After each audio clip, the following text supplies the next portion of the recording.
আহসানুল ফতোয়া বাবুল ইমামত তৃতীয় খণ্ড সমস্ত ফতোয়ার কিতাবের থেকে হাওলা দিয়ে ওখানে নিয়ে আসছে। ইমাম সাহেব চুলে দাড়িতে কালো কলম লাগাইলে, ইমাম সাহেব হাতে পায়ে নখে মেহেদি লাগাইলে, ইমাম সাহেব ওই ইংরেজি কাটিং এ চুল কাটলে, ইমাম সাহেব খাজনি খাজনি একটু একটু খাটো দাড়ি রাখলে এই ইমামের পিছনে নামাজ পড়া মাকরুহে তাহরিমি। যে মসজিদে এই ঝামেলা আছে ইমামরা বাদ দিয়ে ভালো ইমাম রাখবেন।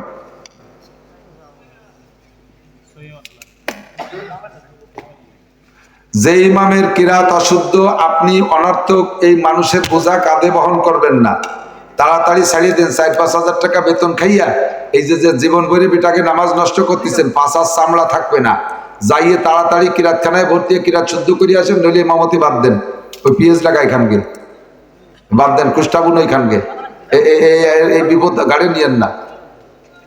আল্লাহ এই এতটা যুবকরা দিছি। আল্লাহ যুবকদেরকে কিয়ামতে আরশে আজিমের নিচে ছায়া দিও, সবাই বলেন আমিন।